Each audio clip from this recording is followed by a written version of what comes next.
I've drawn my line in the sand, and I'm going to do what's right by God, and I don't give a damn who cares or who likes it or who doesn't, even if it means I have to die on my doorstep. William Cooper.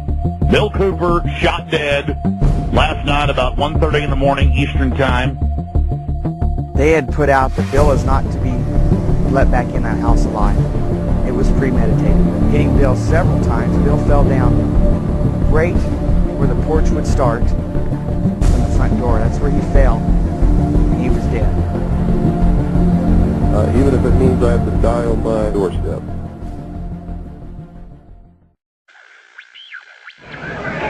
What I'm going to talk to you about today comes from my heart, from my experience in life, from playing this role as messenger, which I take very seriously, from my efforts to wake up the American people, from my family, from all the letters that I get, the people that I talk to, just like I've talked to many of you here today. I've learned some things. And I think these things need to be passed on to you. And I think you need to start examining yourself, your agenda, your mission. Who are you? What are you about? What do you believe about America? Is it true? Are you helping to divide us more? Or are you helping to bring us together? Do you really understand what this country is all about? If you listened to shortwave radio throughout the 1990s, you were bound to invariably come across the sound of a captivating voice in the wilderness. That authoritative and self-assured voice for 5 nights a week would educate us, enlighten us, and most importantly, warn us of things to come. So they disguised their true intent and their true teachings, the esoteric, with a system of exoteric descriptions.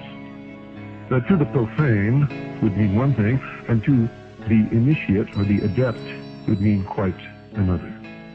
But that was then. This is now. What sort of creature inhabits the modern domain? Who is the modern man? That voice spoke to us of matters esoteric and exoteric, political and supernatural, scientific and lawful. That voice was world-renowned author, radio show host, and ex-Naval Intelligence Officer Milton William Cooper, otherwise known as Bill. I was eventually trained by Naval Security and Intelligence, and I was given a secondary NEC, which is Naval Enlisted Code, which was 9545, which is Internal Security Specialist. And an Internal Security Specialist is someone who protects classified information and protects areas, so to speak. And I had a specialty, which I was trained in, which was Pacific Area Intelligence Briefings. And I was eventually assigned to the Commander-in-Chief of the United States Pacific Fleet, who was Admiral Bernard Clary at that time, and served as a member of his intelligence briefing team. And basically all that means, we really had a wonderful job. You come in about 4 o'clock in the morning and you go through all the message traffic and everything. And what you do is what we did was we prepared an updated briefing on everything that was happening in his half of the world, which he commanded the naval forces and marine forces, as a matter of fact. And put all this together in a briefing where we would update him on ongoing operations, brief him about operations that were scheduled to begin, political situations, deployment of Soviet forces, naval forces, everything. And after the briefing was finished, between 8 and 10 o'clock in the morning, then we were done. We were finished. So it was what you call fat cat duty or gedunk duty in the Navy. It's got all different kinds of names. It's just really a wonderful job. Now, to be able to function in this job, I had to have a security clearance, which gave me access to the information that I had to need to know to help prepare these briefings. And when I first was assigned to the command, I was attached to the OPSTAT office under Lieutenant Commander Mercado, which was operational status reporting, and while I waited for my security clearance. And it took 6 months to get it. What I eventually ended up with was a top secret Q clearance with an SCI attachment, which means sensitive compartmentalized information, and there were no blocks. In other words, there was nothing confining me to only certain compartmentalized information. I had access to whatever the Admiral and his staff had access to, because we had to prepare briefings and brief these people on all of these things. And I'm sure that at first I was tested and wasn't shown a whole lot, but eventually when they began to have confidence in me, I began to see things coming across my desk that were just absolutely incredible. And a lot of it is really hard to talk about because it's so far outside the normal concept of reality for the average American that they're going to find a hard time believing any of it. Mm-hmm. But I saw documents that were labeled under the classification top secret, and the compartmentalized, the compartment that was put into was called MAGIC, M-A-J-I-C, mm-hmm. Which told me that UFOs are real, which I already knew. I'd seen one. Right.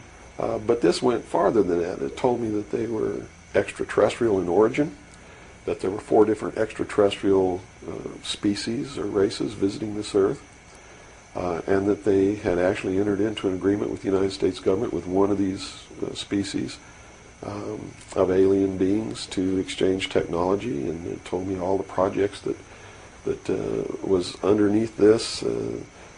Project Red Light was actually the testing of extraterrestrial craft. Project Plato was a diplomatic project. Pounce was the recovery of technology. Pluto was the application of that technology to our own secret space program, not the public space program. There are 2 different space programs. One is what the public gets to see, mm-hmm. Which is overseen by NASA, and the other one is a secret space program that nobody gets to see, which is really overseen by the Navy Department under specialized, compartmentalized black projects, and what these people are doing in secret is just absolutely incredible. I also saw documents under an operation called Operation Majority, which outlined the plans to bring together a one-world government, and also included extraterrestrial information within that. Project Grudge, which was the second project. First was Sign, and then Project Grudge, which contained all of the extraterrestrial information up to a certain point. I forget the year cutoff.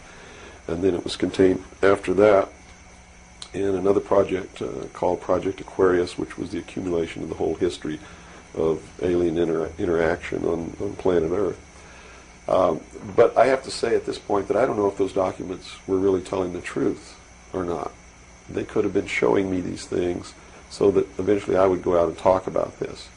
And maybe that'll become clear to you later why they may have done that. It could be real. So. What you saw. Right.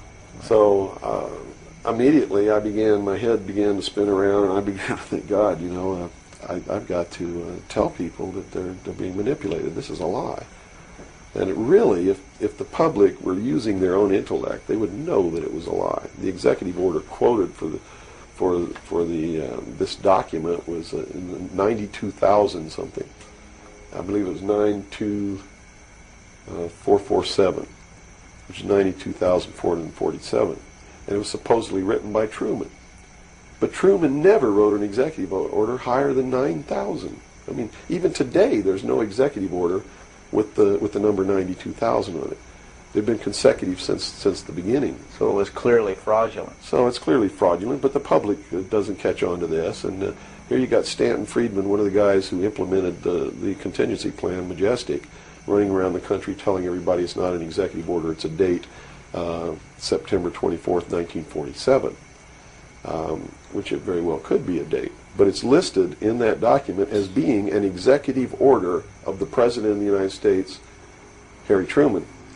And because of that, it's fake. And many other things. But specifically, that is the most glaring proof of fraudulent intent in the document. There are many other things in the document that also prove it's a forgery. But here they are. They're running this contingency plan, and here I am. I know all about it, and here's the public out there biting on it. They even ran that thing in the New York Times, like a 2 or 3 page spread showing all the documents. So it had tremendous credibility lent to it by that action. And so I decided that I had to tell the public and get people on the right track, which is, the right track is don't believe anybody. Okay. Don't believe me. Don't believe George Bush. Don't believe anyone. You got to go out and you got to get proof in your hand before you can believe anything. And to do otherwise today is the biggest mistake that anyone can ever make. You begin believing people, putting your trust in them, that they're telling you the truth. I guarantee you, you're going to take a ride on a roller coaster you don't want to be on. Mm-hmm. Now this controversy, and I say the very understatement controversy. Yes. It also is now extending, based on some things that you're revealing, into the Kennedy assassination. Yes, in the set of documents, which really was literally 2 or 3 file cabinets of documents, called Operation Majority, I saw documents which told me what happened in Dallas and why. And basically what these documents said was that the intelligence community felt that John F. Kennedy was a threat to the national security, which translated into reality means was a threat to the New World Order, the one world government which they were actively in the process of forming. Was there anything on record that indicated that he was out to, things that he did would threaten that New World Order? Oh, absolutely. He had written an executive order. I don't remember the exact number now, but it's available to anybody that wants to go look it up. He had written an executive order ordering the printing of United States notes, which would have broken the back of the Federal Reserve, which is one of the major instruments of propelling the United States into the New World Order by destroying our economy, the basis upon which we live, the basis upon which our whole society is founded, is being ripped right out from under us. That was one. Number 2, he refused to provide air support for the invasion of Bay of Pigs, which ensured that would be a failure. He had threatened publicly on several occasions to disband the CIA and scatter it to the 1,000 winds. He had ordered, in the documents that I saw, he had ordered the intelligence community to prepare a plan to disclose the truth about UFOs to the public. Now, I don't know what that truth was. Could be that maybe there are no extraterrestrials. But whatever the truth was, he had ordered a plan to be prepared that disclosure was going to be done according to that plan within the following year. And the intelligence community considered that to be out of the question. And according to the documents that I saw, his assassination was ordered by the policy committee of the Bilderberg Group, which is really the secret world government, and was carried out by agents of Division 5 of the FBI, the Secret Service, the Central Intelligence Agency, and the Office of Naval Intelligence, of which I was a part, in Dallas. And it said that the assassin, the man who actually administered the head wound, was the driver of the car, William Greer, a Secret Service agent, who used an assassination pistol built by the CIA for assassinations that was really an air gun that fired an exploding pellet or could fire a small hypodermic needle or a poison dart using any one of many different deadly poisons. Specifically, it said that he fired an exploding pellet which contained shellfish toxin, and that the act was plainly visible in a film withheld from the public. I looked for 16 years to find that film, and I finally found a copy that showed William Greer turn around and shoot the president. And since 1988, I've been showing that film wherever I'm able to show it to wake people up. It is not our government, though you have to understand, that is doing these things. It is not our government that's failing us. It's not the Constitution or the Bill of Rights that's a bad instrument. It is a group of men who belong to secret societies who have infiltrated our society and our government at all levels and are destroying it and subverting it from within.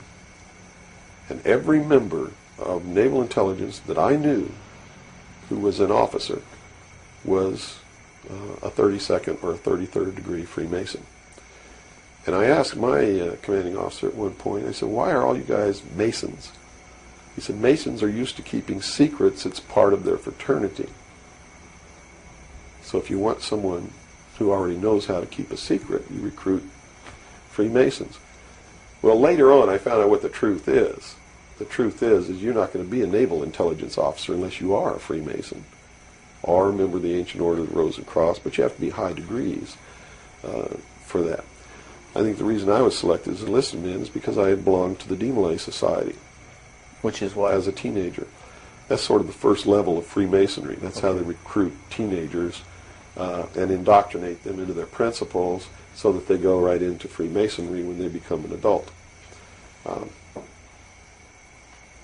But I can tell you this, I began to reveal information in 1976, and I was physically attacked on 2 occasions. My skull was caved in, that's what all these scars are here. On the second attack, I lost my leg. They visited me in the hospital. They had no intention of killing me. They were delivering a message to me. Shut up. And that was the message that came through loud and clear. And 2 men who identified themselves with identification cards who belonged to the Defense Investigative Service, which was really the Defense Intelligence Agency, asked me if I was going to shut up or they were going to have to do it right. And I told them, I said, you don't have to worry about me. I'm going to be a good little boy for the rest of my life, and yeah, I'm going to shut my mouth. And I did for 16 years, kept silent until I saw this UFO magazine in a bookstore, which indicated that they had implemented the contingency plan called Majestic. But if you want to know what I think the reason is, I believe that there are several. One, they've had a plan that's been in force since the 40s to debunk, ridicule, destroy anybody who ever talks about these subjects. And the public has been thoroughly indoctrinated that if you talk about any of these things that I'm talking about, you're just another nut. So the public, by and large, doesn't pay any attention to it. So in that sense, I'm not a threat. If the president had come on television and said, hey, this is what's going on, then they would have listened and they'd pay attention to it. But people like me, they perceive me as being just another loony bin, fruitcake, nut, which I assure you I'm not. But that's the perception that they've been brainwashed into believing. And so that's what they believe. Number 2, I am so much in front of the public from the very beginning when I began to talk. And that's how I protected myself, or at least that's what I thought would protect me, and so far it's proven to be right, was that if I got literally in front of the public overnight, in front of a large public, that they wouldn't do anything to me because it would substantiate what it was that I'm saying. And they certainly don't want to do that. It would also create a martyr, and martyrs create tremendously dangerous political movements that they don't want that either. So literally within a 24-hour period, I spent $27,000 mailing a thick packet of information all over the world to people I'd never heard of, didn't know. We went down and got some mailing lists and just mailed the stuff all over the world.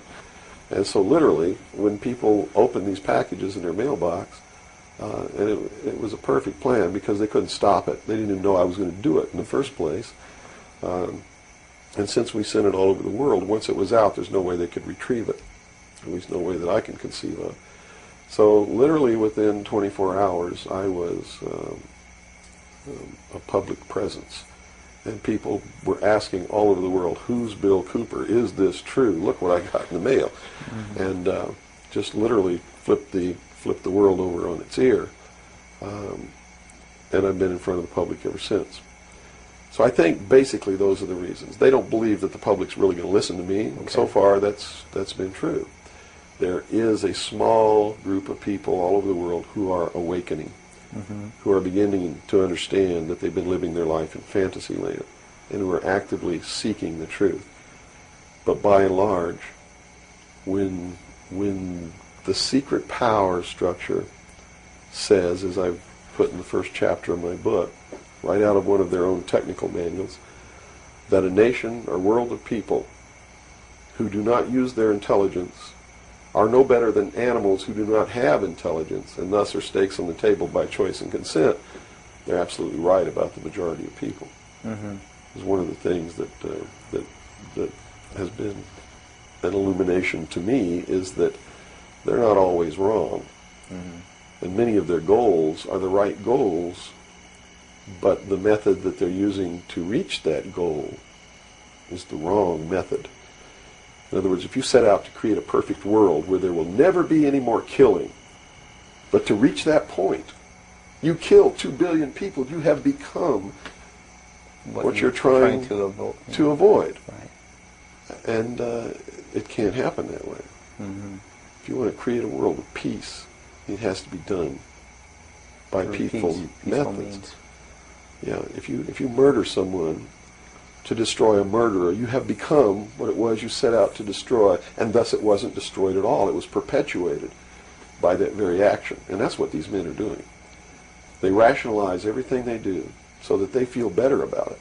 But what they are doing is becoming what it is that they want to get rid of, and the world will never be a safe place for anyone as long as there are men who do these things. It's all available to anyone who actively and diligently seeks it out. Everything that's in my book, Behold a Pale Horse, is everything in here, all the documents that are in here, everything that's in this book is in the public domain. Can be substantiated? Yes, and I intentionally wrote this book not using anything that wasn't available to the public, to show people that, yes, if I can find this information, so can you. I have tons of stuff that's not available to the public. But as you can see by reading this book, you don't need that stuff, because it's what you need is available to you. Public libraries are overflowing with the proof of what's really going on in the world, but nobody really utilizes it to the extent that they're able to pick this out and put it together. Another thing I've done for people is I've put it together for them so that they can see the overall picture, rather than looking at small things and thinking that it's isolated. Nothing is isolated. It's all part of a big puzzle. And the puzzle is coming together, and when the puzzle is assembled, it's going to be a one-world totalitarian socialist government that nobody's going to like except the people that are running it. It's Hitler all over again.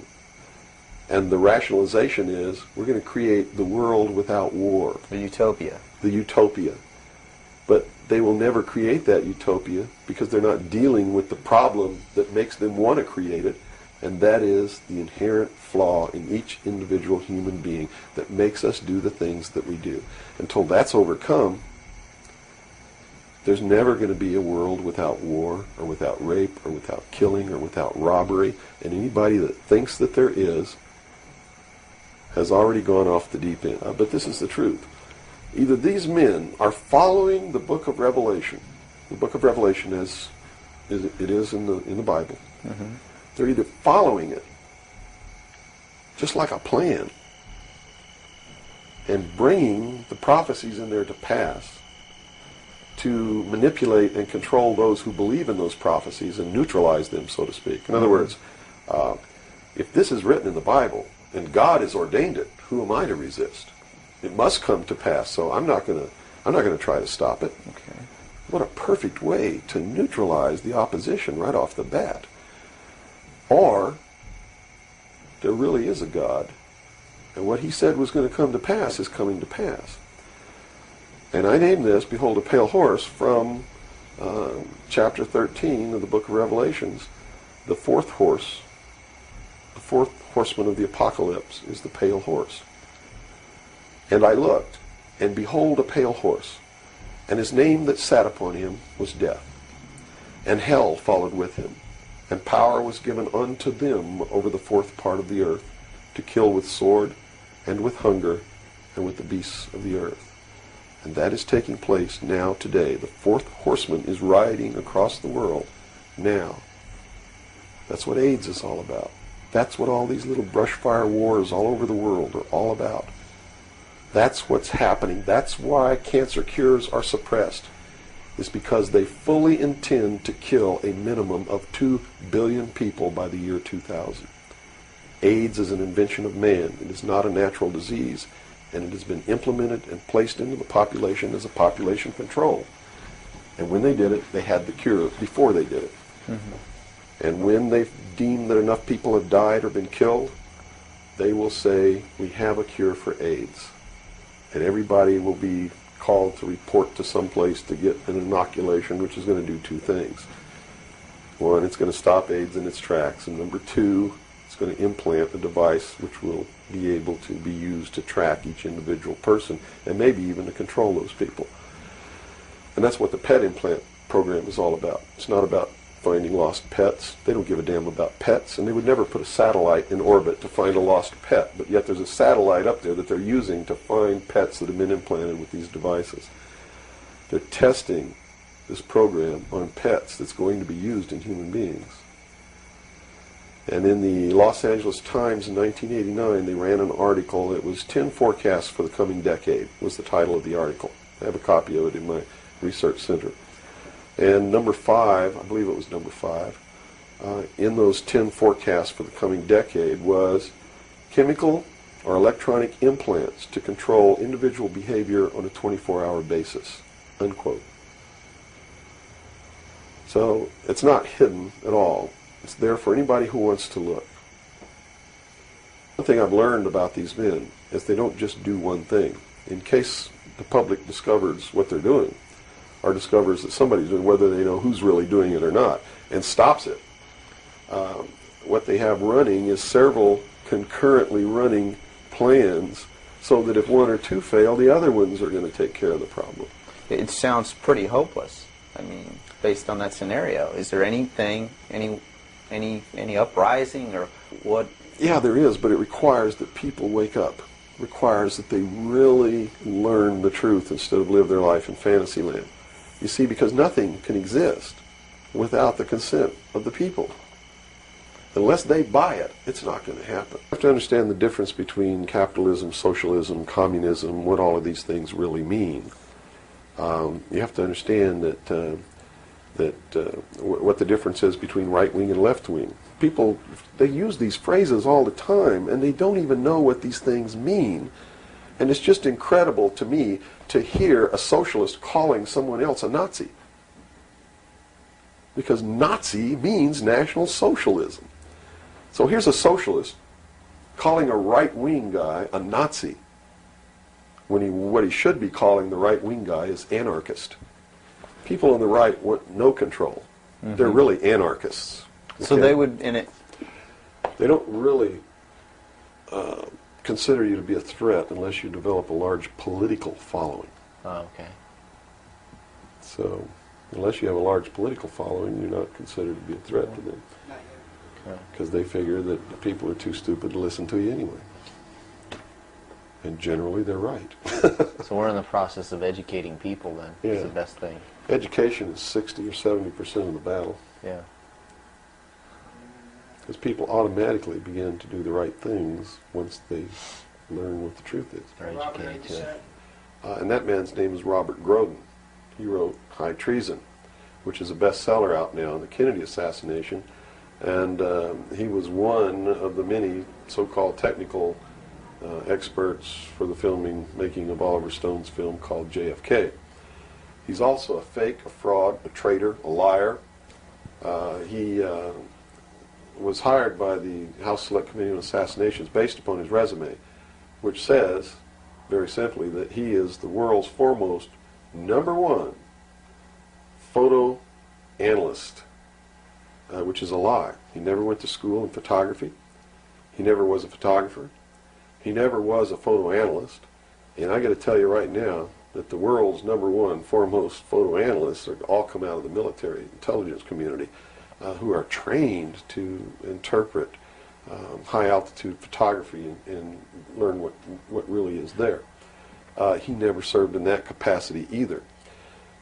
He looked at the Zapruder film, and he told Congress, he told the committee in testimony, he testified, both in written and in verbal form, that William Greer never took his hands off the steering wheel. And that's a blatant lie. I mean, anybody can look at the Zapruder film and see that William Greer takes his hands off. Hello, sir? I'm sorry, go ahead, my wife. I understand. Well, I know you're, we'll get into what's been going on there in Arizona a little bit later. I really appreciate you taking out the time to do this program with your busy schedule. Where do you think things are going to be in the next 2 years? Well, either Americans are going to wake up and they're going to stand up in unison and take up arms and challenge the federal government to step back within the boundaries of the Constitution, or there's going to be a civil war in this country. The only alternative to that is total enslavement of the entire human race on a global scale, because that's where this is going. This is all about a one-world, totalitarian, socialist government. It's about destroying all existing nation-states, destroying all existing religions, save the religion of those who are bringing this about, which is the secular, humanist, socialist religion. That way you can devalue human life and kill people. Well, but they're already doing that. Yes, they are. And they've already convinced the American people that it's okay. The people whose ancestors came to the New World to escape religious persecution in the Old World stood and watched the Branch Davidians burn, including all of their children, all of their women, and they cheered and said that it was because they were a bunch of religious fanatics. I heard Christians say that. I heard Orthodox Jews say that. I heard Baptists say it. I heard Catholics say it. And to their shame, I have to tell them that they are not religious, moral people. They are stupid, ignorant sheeple who are on the verge of enslavement, and they're going to deserve exactly what they get. I have no sympathy for them whatsoever anymore. I used to cry big alligator tears for them in their ignorance, and I used to do everything I could to wake them up. I've drawn my line in the sand, and I'm going to do what's right by God, and I don't give a damn who cares or who likes it or who doesn't, even if it means I have to die on my doorstep. Well, now we're getting to what's been happening. The feds are saying that you didn't show up for a court date, but they never gave you a subpoena, did they? We have never received any subpoena, no notification, no nothing. No nothing, and now the newspapers are reporting that militiaman, they don't say best-selling author, military veteran, no criminal record, William Cooper, they just say Arizona militiaman, tax fraud and bank fraud is refusing to come into the loving arms of Janet Reno. Not only will I not come in, but if the Civil War has to start right here, it will. I am not a tax fraud or a tax cheat. I pay all legal, lawful, and constitutional taxes, which I am required to pay.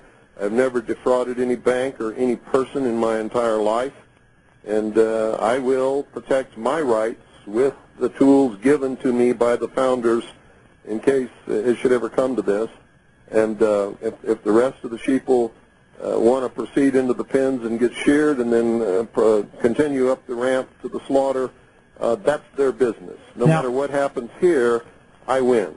Some people are sitting back and saying, listen to Mr. Cooper talking about people being killed. That never happens. Governments never do that. Every government in the world this century has engaged in slaughter. Almost every government. Look at the giant death toll that's so-called communist. It's in the hundreds of millions this century. Why do we have to look at the communists? It's happening right here in the United States. Has been for quite some time. The only ones that have reached the public eye are the Weaver family and the Branch Davidians in Waco, Texas. But it's happened on a large scale all across this country, in every state. It usually is contained at the local level. And one of the indications that you will know that I'm right is that you haven't seen what's happening here on any of the major news networks, and you're not going to, because I've taken a stance documented in the law. I've posted it on my webpage. I have stated that I am a portion of the unorganized militia of the state of Arizona in the United States of America for many years, and that my stance is well-grounded. I'm right, I have a right to do what I'm doing, and anybody that comes up here and tries to encroach upon my rights or take away the protection of the Constitution from me and my family is going to get a bullet. And that's just the way it is. Just to go back to what you just hinted at is the compartmentalization of news. We stopped, myself and a few others in this town, stopped the Delta Force from coming and doing secret military training and paying off our police chief. Now, the San Antonio police chief, a man that you ought to be aware of, is Al A. Philippus, and I went down and got an interview face-to-face on videotape, and I've actually played the audio here on the show several times, where he said they tried to bribe him. They were very unprofessional. No was never no. They were out of their jurisdiction, and they wanted to use live ammunition. They're practicing taking over police stations. Shouldn't our police realize that they're going to be some of the first people that will be going? Well, they might if they weren't stupid sheeple like the rest of the herd. But the truth is, the policemen came right out of the community where the sheeple live. Why would anybody think that they're going to be any smarter than the rest of the animals out there? So you think that most of them will go along. Well, I told Philippus to his face on tape, I said, well, what you've done here, sir, you're probably going to pay for in the future. Well, it's absolutely true. He is a big exception. There are only about 3 sheriffs in the entire country who know what their authority is and have the guts to take a stand. This is the only police chief that I've ever heard of who's taken the proper stand. So if you want to know if they're going to go along with it, yeah, they'll go along with it to get their little paycheck. See, they've sold their country out for what, $20,000 a year, $30,000 a year? That's pretty cheap, isn't it? It's pretty sick. It is. And for maybe they'll get a retirement check in 20 or 30 years. So they sold their whole country out. They sold their children's future. They sold their grandchildren's future and their great-grandchildren whom they haven't even seen yet. Now, Mr. Cooper, I understand what you're talking about, and I find out more every day. Just a year ago, I still couldn't accept some of this, and I mean, even you yourself, when I talked to you last week, said it took you years of studying a long time ago to finally understand it all. And people's mindset, they think of the government as made up of the same go-along, get-alongs. They don't understand the avarice and just how vicious and demented and inbred these people are. Well, in the first place, you're wrong in your premise. They don't think at all. That's why commercials are 30 seconds long. That is the attention span of the average American sheeple. They can't think beyond 30 seconds.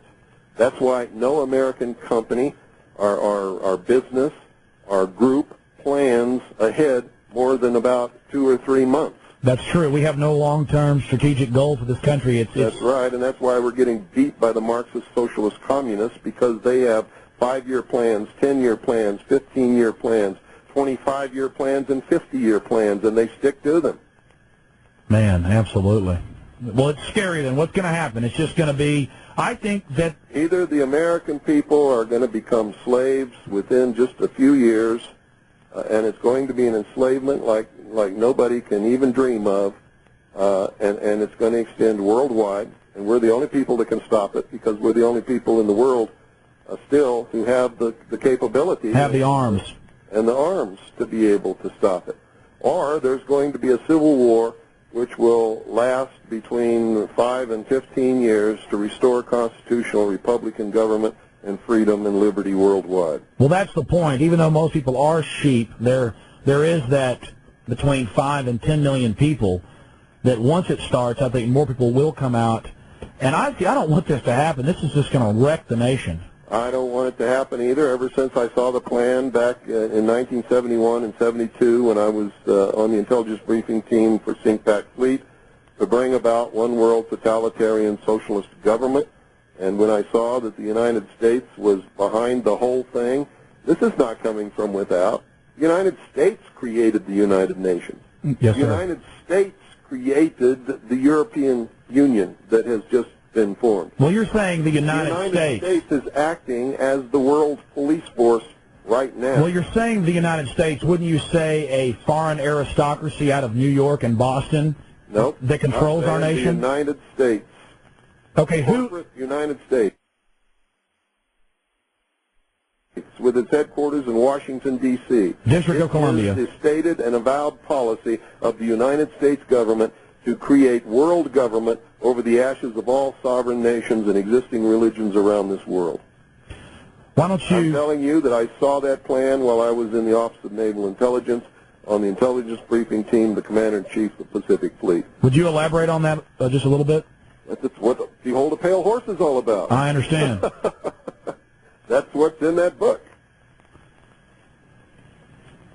Well, I know the story, but a lot of people that are listening, and I'm sure that will go out and get Behold a Pale Horse, will talk about those military briefings. And I guess these people were proud that they were part of this power?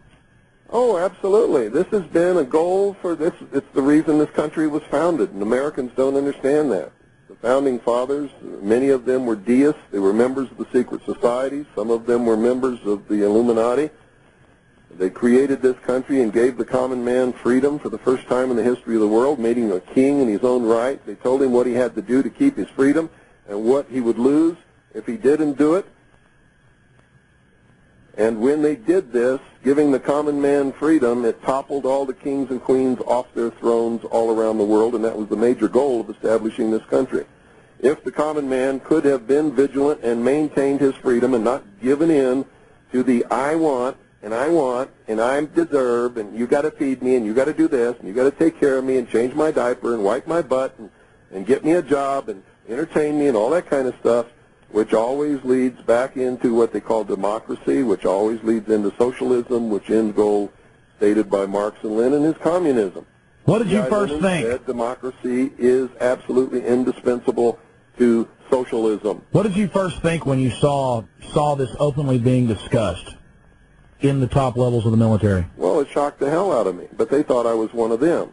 It was an accident that I got in there. I'd been a member of the Demolay Society when I was 13 years old, only attended 3 meetings, and then my father was transferred to Japan. I never saw another lodge and never went to another meeting, and that was the end of that. When I filled out all my documentation for my top-secret QSI security clearance, which was required to be able to work in the command center and on the briefing team at CINCPAC Fleet, I didn't see Demolay on there, so I checked Freemason. And when I checked Freemason, that's what opened all the doors and got me the security clearance and put me in those positions to be able to see what I saw. And I think the hand of God was working when that happened so that I would be able to warn his people of what was coming. And I've been doing that ever since. I didn't see absolutely everything, but I saw enough to give me an edge and a vast head start on anybody that's ever lived before in the public sector that's not normally privy to this information. And I spent the last, well, ever since, researching to find out what it all meant and where we're going. Well, just to go back to what's happening here locally in Central Texas, we know that there are dozens of different alphabet soup agencies that have the helicopters with the night, with the forward infrared looking radar, and all the rest of this, but why are they gearing up like this? Why is our county building a 3-acre under the roof helicopter base? Just the warehouse is 3 acres under the roof. Why are our police going and training at Fort Hood with the military? What does this mean to the public? Well, because they know what's coming. They know that there's a hardcore group of American men and women who are devout, religious, moral people who love freedom and are dedicated to the concept of liberty and freedom and will fight to protect and defend constitutional Republican government against anything that comes along. And when that begins, it's going to be a terrible, terrible thing. I've spent most of my adult life trying to warn people and wake up enough people so that this did not have to happen, because I know it's going to be terrible. Now, President Clinton has now openly come out, and I'd actually read what they were pushing 3 years ago, and I was talking about it, about the national ID card and biometrics, thumb scanning, retina scanning. And since '94 in Texas, they've been thumb scanning us to get driver's license, and people just stampede in there like sheep. We had a big protest down there where I was arrested, I guess it's 6 or 8 months ago now. What does it mean to the public when we have one card that our insurance and our credit cards and our bank accounts and our receipts and everything is on that one card? means the public is stupid and they're already a hair's breadth away from total enslavement. If they had any brains at all, they would have said, no, I'm not taking that. And if you don't like it, that's tough. And all those businesses and all those driver's license bureaus and all those the revenue that it brings in for all those cities and counties would have just evaporated in smoke, and they would have backed down and said, okay, you don't have to do it. We'll do it another way.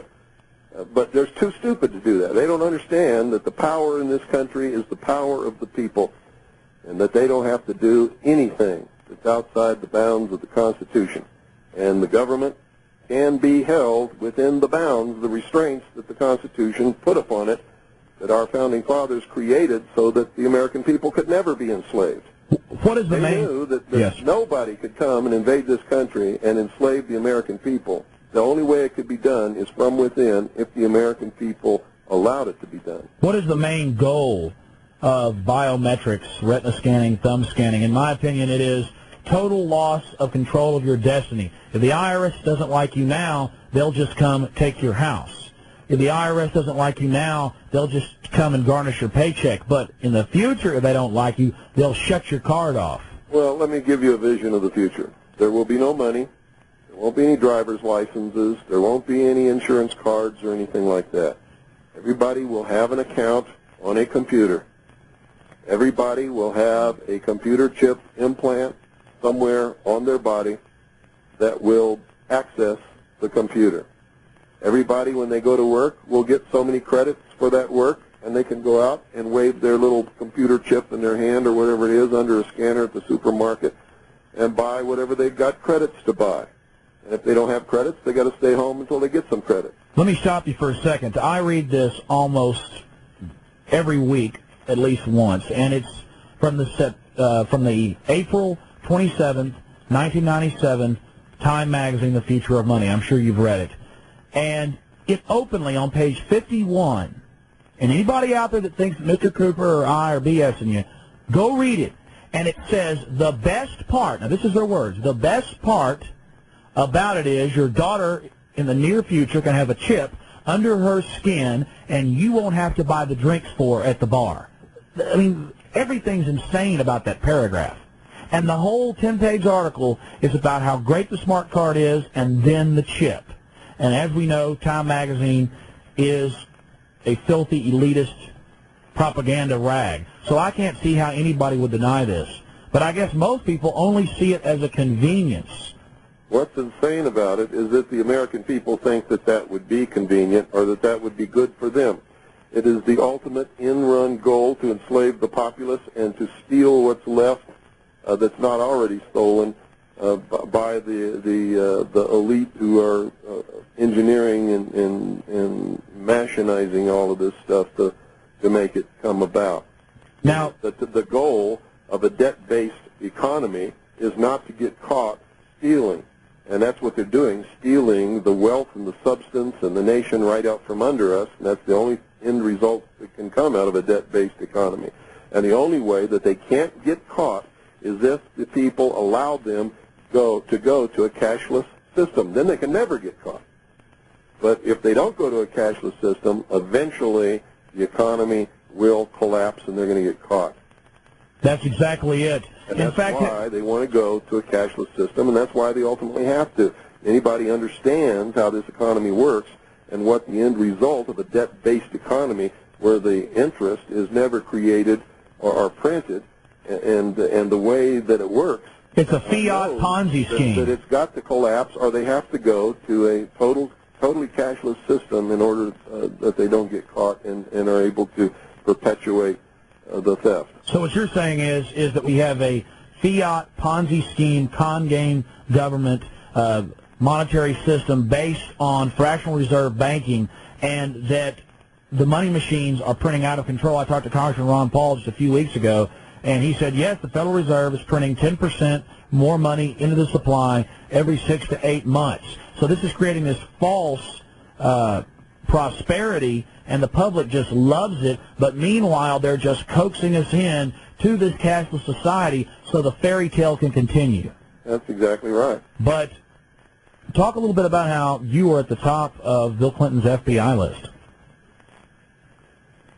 Well, ever since 1988, when I began telling the world, not just the American people, but the world, about Majesty 12, which is the plan to enslave the human race in a world totalitarian socialist government, the merger of the military of the United States and what used to be known as the old Soviet Union under NATO, which is occurring now, to create the world police force.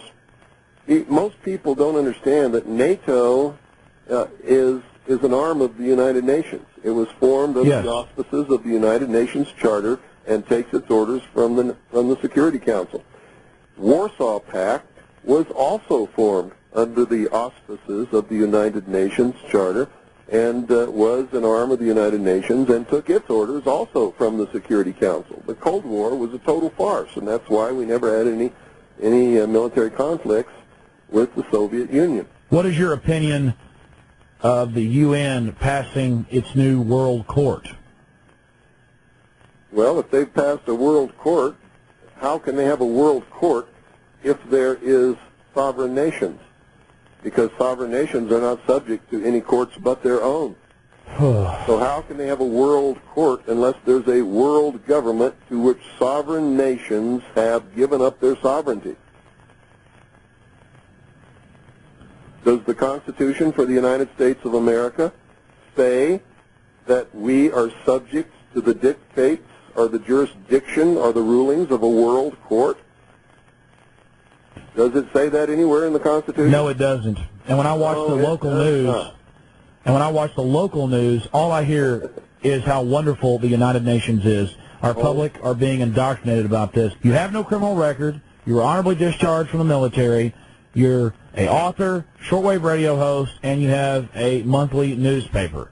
And suddenly they come out against you, the feds, and say that you cheat on your taxes from 92 to 94, but you told me on the telephone that you haven't been paying taxes for 12 years. No, that's wrong. Okay, you've been paying legal taxes. Filed or paid the so-called income tax to private banks, really an excise tax to private banks for almost it's either 11 or 12 years. I forget which. I've never made a secret of that. I am not liable for the so-called income tax administered by the so-called Internal Revenue Service, and I am not, but I do pay all lawful and constitutional taxes, which I am required to pay and always will. Give us an example of a lawful tax. Well, a lawful tax would be a state sales tax down at your local grocery store. A lawful tax would be a property tax for which you paid for it with the fiat Federal Reserve notes instead of gold or silver coin. You can't pay off a debt with a debt, so you never really purchase anything in this country in this debt-based economy with the fiat Federal Reserve notes. All you do is take possession under a lease, and the ownership stays with the government. That's why you get a warrant deed when you pay off your house instead of the patent title to the property, and that's why you get a certificate of title when you think you paid for your automobile instead of the actual patent title to that property. This is all being done with contract fraud, and people can't even... It is fraud. It's all fraud. That's why, I catch myself as I get deeper and deeper into this, becoming more angry, more flat out. I guess I'm at the point where you said that you were several years ago, where you're just sad about it because you see the people thinking they have a grasp of what's happening in the civilization. But I've read enough history, I know enough about the country and what's been happening to realize that pretty much everything that you're told in the media has lies weaved right into it. Oh, yeah. The American people are standing inside the gates of Disneyland holding their e-ticket, which is expired. None of the rides are working, and they're just having a great time. Well, anyways, so you think in the next 2 years we're headed into some... I didn't say in the next 2 years. I said in the next very few years. I don't have a crystal ball. God does not whisper in my ear.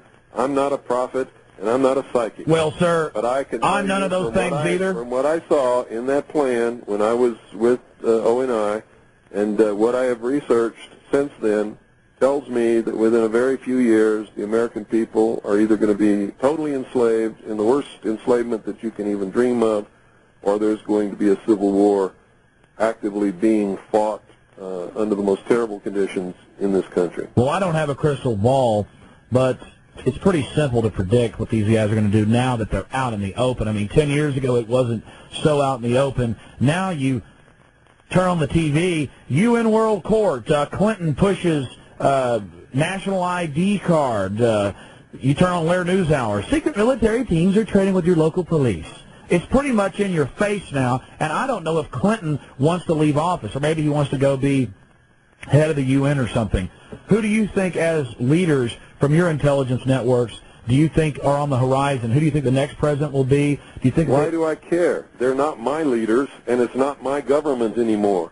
So the point is, they have subverted my government, destroyed it from within, and my only hope is that I can find enough good American patriots who are moral, who are good men, who understand what liberty and freedom is all about, to go in there and restore constitutional Republican government by any method that it requires, including the force of arms. So otherwise, my children and my grandchildren and my great-grandchildren are going to be slaves. So you've totally turned your back completely on the festering system, and it's not my system. It is not operating within the boundaries of the Constitution.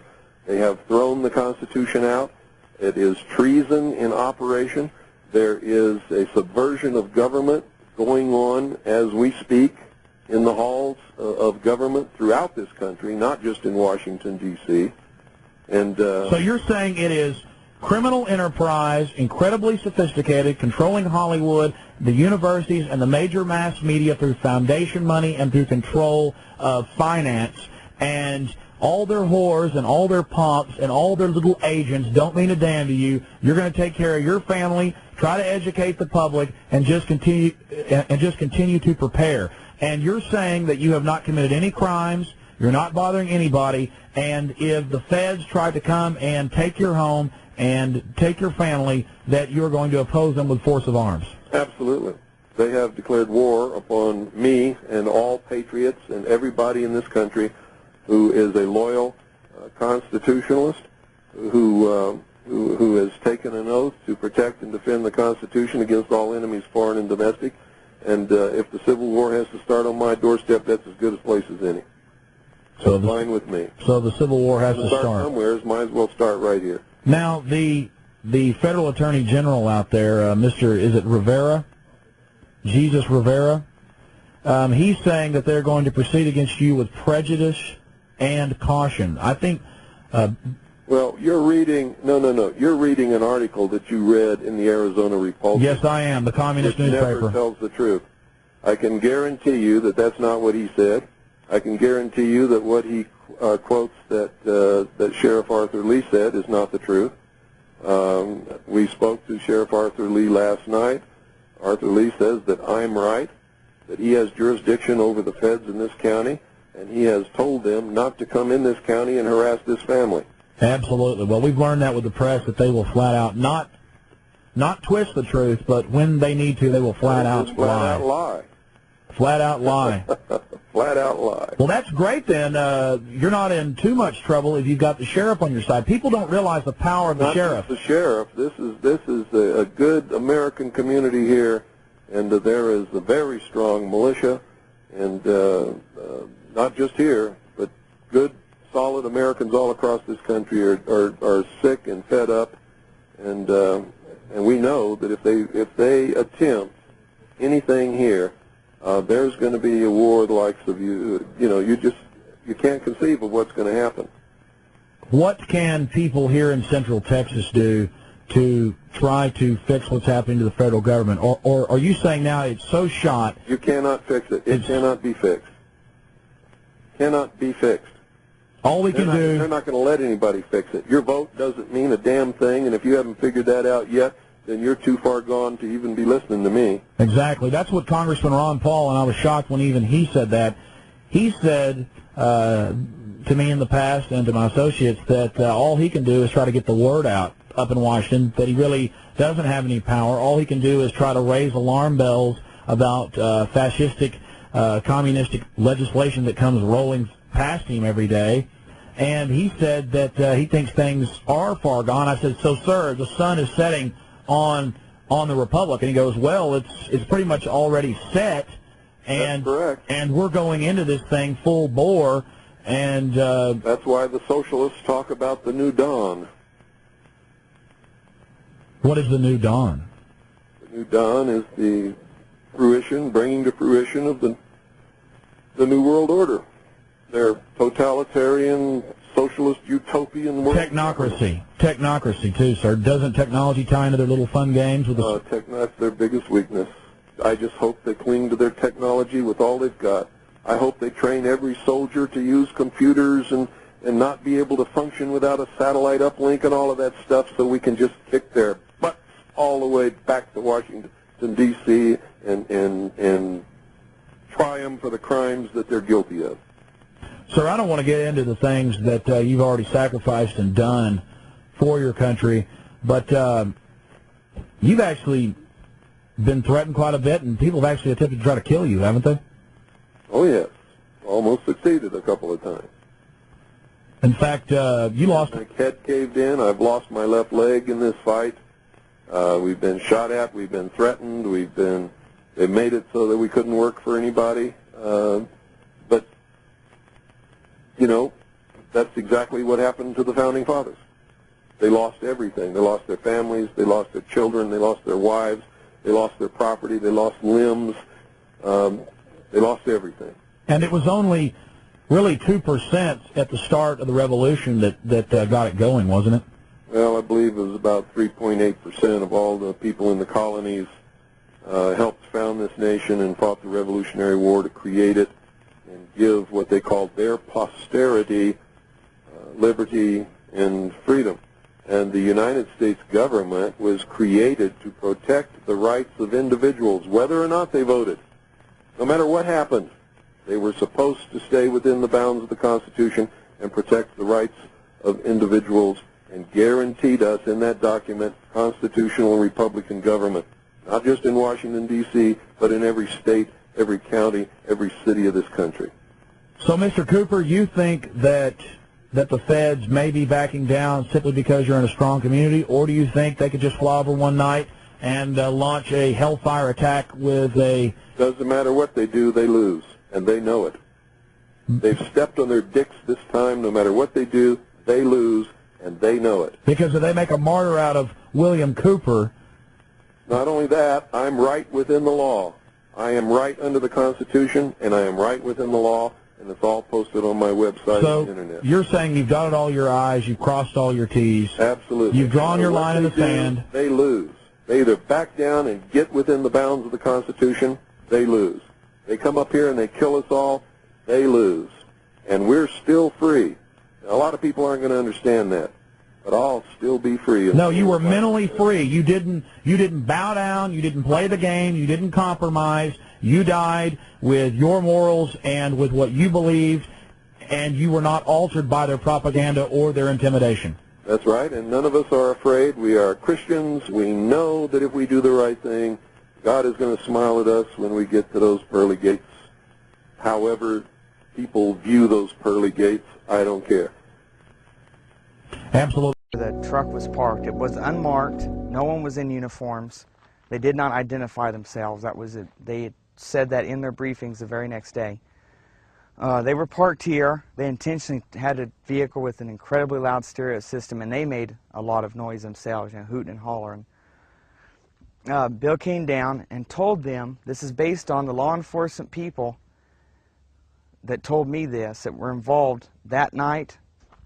Bill told them if they didn't leave, he was calling the police, and they shunned him on. So he then turned around to go back to his home up there and call the police.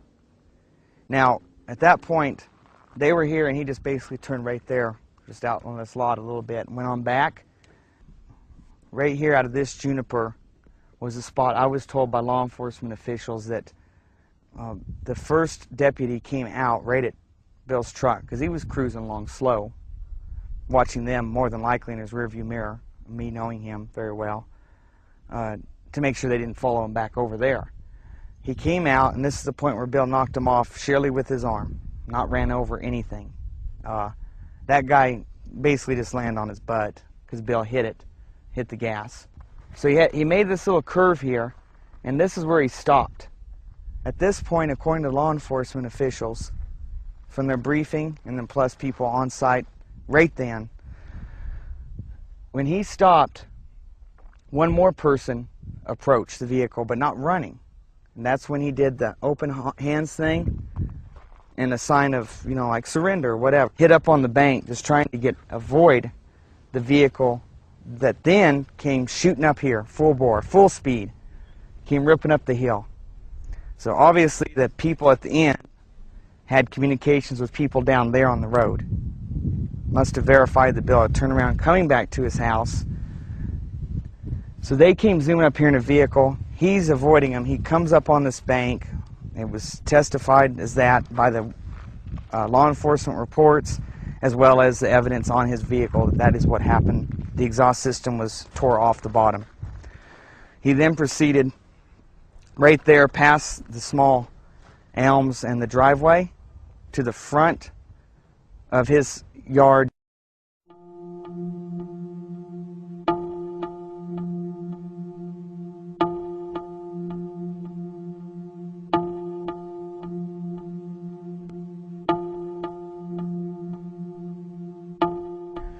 I was told by the law enforcement officials that were on site and ones that had to come up afterwards and get a briefing so they knew what went on roughly, because public was obviously going to be coming to try to come up here, and news crews and all whatnot.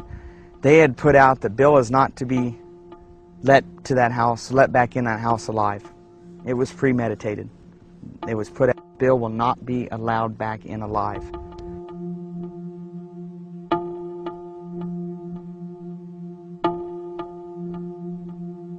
Right here at Bill's home is where he pulled up. His front of this vehicle would be towards me. The other vehicle was parked with the front towards the other end of the street. Bill ran around the back of his vehicle, which would be towards the driveway. He then proceeded across his yard. This is when the shooting began, according to their reports. The vehicle that was parked here besides his truck, which was pointed that way, he had bought for Jessica, his daughter, and then she didn't want it, so it was just sitting here. Sheriff Goldsmith ran around the back of it, which would be towards me, and got on this street side to use the vehicle as protection. At that point, Bill is approximately halfway in the yard and still running with his back towards him. They claim at that point he began shooting, which was with his right arm just thrown backward, haphazardly pulling the trigger of a .38 snub-nose Smith & Wesson. From where we're standing would be essentially the angle that Goldsmith would have been standing, but closer. Marina's would have been by the 58 Chevy, which would be equivalent to that truck, but up all the way to the wall. Next to that end post of the front porch. Bill was supposedly shooting backwards like this, which would be back towards the street in reality, that direction. When he hit Marina's, that angle does not work at all. Plus, the bullet hole in the glass of the 58 Chevy indicates a bullet path of approximately this direction through the driver's roll-down window and out the passenger corner of the windshield, indicating clearly it went towards the dome in town, which is the high school field for playing during the winter. At that point, Goldsmith opened fire, hitting Bill several times. Bill fell down right where the porch would start and the dirt would meet the concrete sidewalk. Next to the planter, you can just slightly see raised on this side favoring me from the front door. That's where he fell. And according to them, they quit shooting and he was dead. An Apache County Sheriff's deputy is in the hospital after being shot in the head by a so-called militia member. Now, what we know is that that militia member is dead. Our Gary Harper has the very latest on what's going on with that story. Gary? Marty, Scott, this all happened in a little town called Eager, Arizona, which is just on the eastern side of the state of Arizona. It's almost on the border of New Mexico. This is what we know so far. Sheriff's deputies, we understand, were trying to serve some type of arrest warrant on a man by the name of William Cooper. He's also known as Bill Cooper. He reportedly has been known to be hostile toward law enforcement, so sheriff's deputies apparently disguised themselves as a bunch of rowdy teenagers in the back of a pickup truck in hopes of luring Cooper out, and it apparently worked. However, when Cooper realized what was happening, he reportedly pulled a gun and shot a 40-year-old deputy in the head.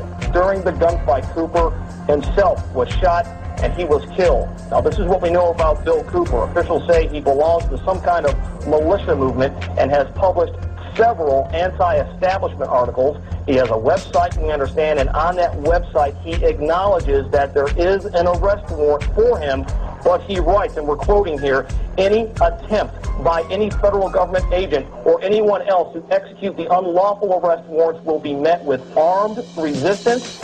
Any person who attempts to kidnap our children will be shot upon discovery, and that is apparently what happened earlier this morning.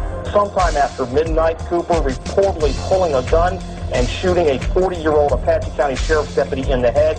That Sheriff's deputy, we understand, has been flown to Phoenix, where he is in a hospital. We are trying to get his condition right now. We do not know exactly what his condition is, and we understand that the militia member, in this case Bill Cooper, was shot to death. We do have a crew en route to Eager, Arizona, and we'll have a lot more coming up on tonight's news. When we are successful, and we will be, we have a real chance at this new world order, an order in which a credible United Nations can use its peacekeeping role to fulfill the promise and vision of the UN's founder. I believe this government is corrupt at its core. Its actions are criminal, and I no longer recognize their right to lead.